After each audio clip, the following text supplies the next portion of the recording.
Christina, let's have you come over here. All right. Michael. Hello, Christina. Hi everyone, welcome to the Oregon Zoo's Facebook Live. Today we're meeting the naked mole rats, so thanks for joining us. At the end of this there'll be a link where you can check out some mole rat activities and post any, check out any the activities, post pictures of the activities that you did. And we just want to let you know everyone's safe and healthy at the zoo. We're all wearing masks just as a precaution, but everyone's doing really well. And there is a donate button there. If you want to support the zoo, feel free to click that. And we're happy to receive any support that you're willing to give. So I'm happy to answer any questions, and we can get started here. So who do we have here? This is Mulbert. He came out to give an extra special hello, so you can get a feel for kind of how big they are. So I don't know if you could tell, but he's a little bit smaller than my hand. He's one of our bigger mole rats. So this is Mulbert, the mole rat. So Daniel is asking, how much do they eat? How much do they eat? Well, it's kind of hard to tell. I usually give them an offering of a bunch of different types of vegetables to eat. In the wild, they'll eat roots and tubers. So they'll work on a tuber, for their whole life. They'll find a big tuber underground and keep chewing on it and let parts of it grow back and then keep chewing on what grows back. So at the zoo, I would say they eat about a handful of food of different fruits and mostly vegetables. There's yams, sweet potatoes, carrots, a little bit of apple, turnip, broccoli, kind of a variety of things. Now, Ellie's asking, are they moles or are they rats or are they something else? Ellie, they aren't really moles and they aren't really rats. They're actually more related to porcupines, and they are rodents like rats, but they're not actually a rat or a mole, but they're called mole rats. So it's kind of misleading, but they're actually more related to other rodents than they are rats or moles. So what makes naked mole rats kind of unique among the rodents? They are really cool. So unlike actually a lot of other rodents or even mammals, one thing that makes them unique is their social system. So they have a hierarchy just like termites or honeybees, where there's a queen and then there's some males underneath her that she breeds with, and then there's soldiers who defend the colony against predators or other mole rats that might try to invade. And then there's the soldiers. Those are the soldiers, yeah. And then there's the workers who taking care of the tunnel system and the colony, and they take care of the queen. So there's lots of different levels, just like you would see in bees or termites. So that's kind of different. There's not any other mammal besides the other type of mole rat that does that, so that's pretty cool. Teresa's asking, how long do they live? They can actually live a really long time, Teresa. They can live almost 30 years, so that is a pretty long time for a rodent. So, Alexi wants to know, why are they naked? Alexi, that's a wonderful question. Everybody asks that. So they live underground in tunnels, and so they're not actually completely naked. They don't have fur, but they have little hairs and they have little whiskers that help them to sense the sides of the tunnel and their movement through the tunnels. So they're kind of like reptiles where they can't maintain their own, regulate their body temperature. So underground, it stays a perfect temperature between, at the zoo we keep them between 82 and like 87 degrees. So they have a really small temperature range, and then underground in those tunnels in the hot African deserts, they can maintain that temperature a lot better without hair. But they do sometimes huddle together to sleep, and so they kind of keep warm together that way. But they're pretty good at keeping their temperature in the right spot as long as they're underground, away from that hot, weather that might be above where they would live in Africa. So Will and Bailey are asking, is there a queen in this colony? There is a large female, but there's no technically no queen. They've decided not to breed for whatever reason. So there are different sizes of rats, but their colony is not breeding. They're all about 10 years old, and they just have chosen not to breed, but there are different sizes. So the biggest one is Molberta, and then there are smaller ones below her. So when they do breed, Rowan and Maggie are asking how many babies do they usually have? Rowan and Maggie, they have a lot of babies. The average, I guess, is 11. They can have up to 11 babies, but they can have a little less or a little bit more, but the average is 11. So for the folks who might have missed this early on, Denise is asking how long are they and how much do they weigh? Like, what would you compare them to? Denise, I would say they're about as long as your index finger, give or take, and they weigh anywhere from 30 to 60 grams. So it's really not very much. They're pretty small and light. So maybe like I don't know what to compare it to, but around 50 grams. Carolyn's asking if they have any predators. They do, Carolyn. They usually have to worry about snakes. Usually a snake will try to come down into the burrow and eat them, or maybe a raptor, like a bird of prey. When they're digging out the dirt up on the surface, then a bird can get them from the surface. Tanner's asking how many are in this colony? Tanner, there are 12 mole rats in here. There's 4 females and 8 males. So, Christina, this colony is sort of like a house with different rooms that are used for different purposes, right? Michael, can you pull back and show us a little of the different rooms here? And Christina, can you tell us a little bit about what they're used for, what some of these different little chambers are used for?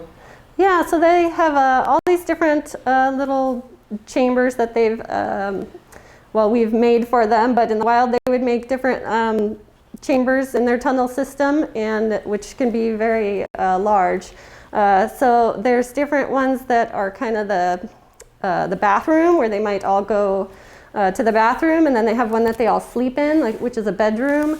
And then there's some that they use where I put the food where they'll eat, so like a little kitchen, and then just other adjoining tunnels that join the different rooms together. So there's always a sleeping and a bathroom and kind of a kitchen eating area. So speaking of kitchen, Rebecca's asking, what do they eat? What are some of their favorite snacks?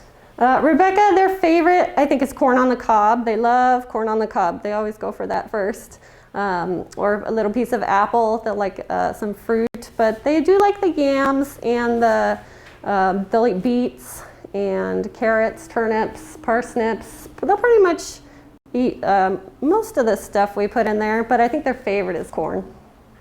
So Catherine's asking, how good is a naked mole rat's eyesight?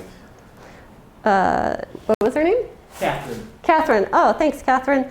So a lot of people think they're blind. They're not completely blind. They don't see very well at all because they have such very small eyes, because they do spend most of their life underground, but they can see a little bit. So not completely blind, but just a little tiny bit with those tiny eyes.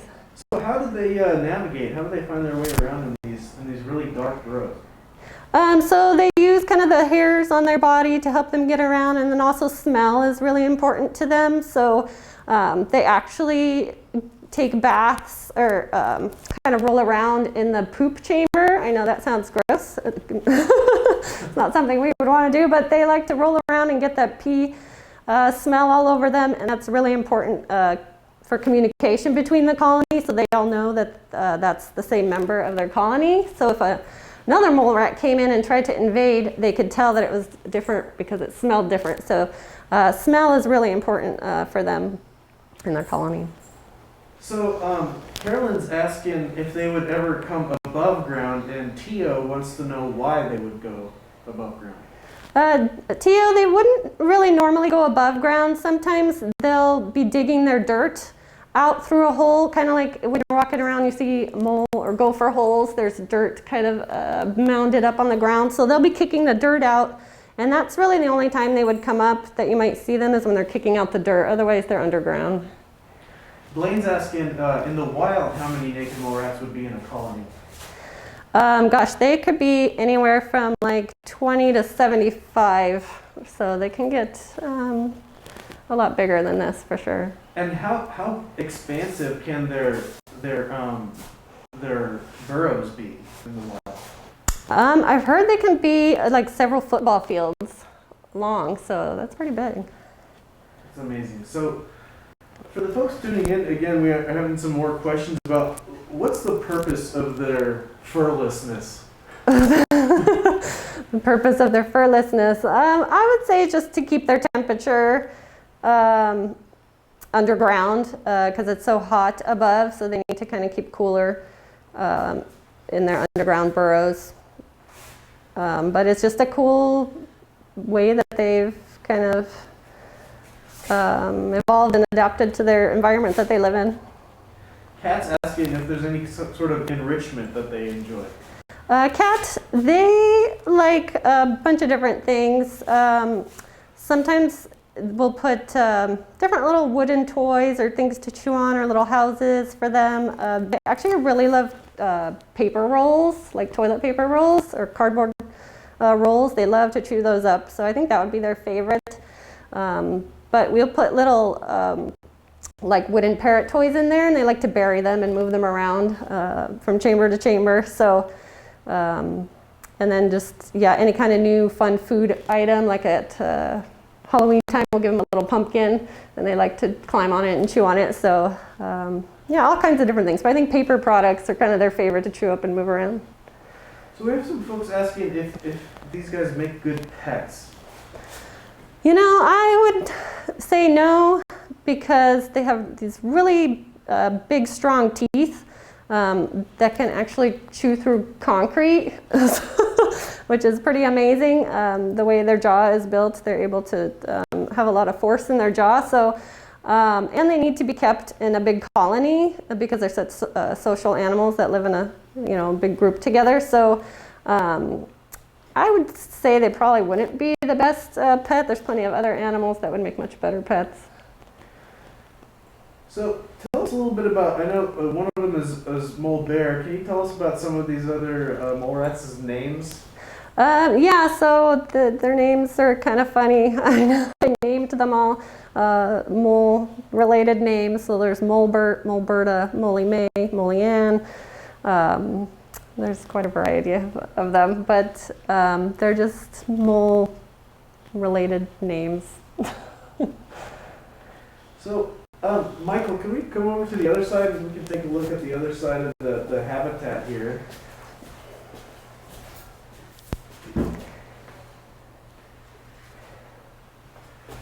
Would you be able just by sight to tell who's who in there? I can tell about 80% of them apart. So who's Michael looking at in here right now? Let's see.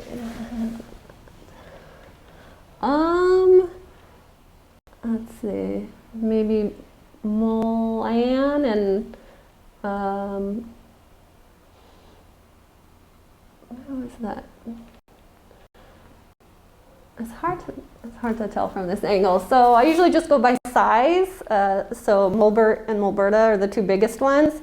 And then I go down kind of in size from there. But there's a few that are very similar in size, so it's hard to tell them apart. It's usually Mole Ann and Moley May. Teresa's suggesting molasses, if you That's a good one. Bailey's asking, what's the habitat made out of here? So Bailey, we made it out of Hydra Stone, which is this powder you mix with water, and then it basically turns rock hard. And so it's a pretty hard material, kind of like concrete. They do chew at it, and so we do have to refill it, put more down every so often, but it's so thick that they can't chew out of it. But they are able to chew on it and it's a safe, non-toxic thing for them to chew on. But it's thick enough that they can't chew out of it. But it looks pretty naturalistic, and so it works really well for them. And I think we'll take one last question here from Harper, because we mentioned how strong their teeth are. How do they keep their teeth so strong and healthy like that? Oh, yeah, Harper. So just like other rodents, their teeth keep growing and growing, so they have to chew and chew just like a beaver or porcupine to keep those teeth worn down. So a lot of chewing, we give them a lot of wood things to chew on. They'll chew on the Hydra Stone that the chambers are made of, but we just give them lots of hard things for them to keep those teeth worn down. So as they grow, they can keep them worn and strong and healthy. Well, awesome. Thank you, Christina, for hanging out with us in the naked mole rats today. Yeah, thanks everyone. Don't forget to check out those mole rat activities, and we hope to see you at the zoo again someday soon. Awesome. Bye, mole rats. Bye, rats.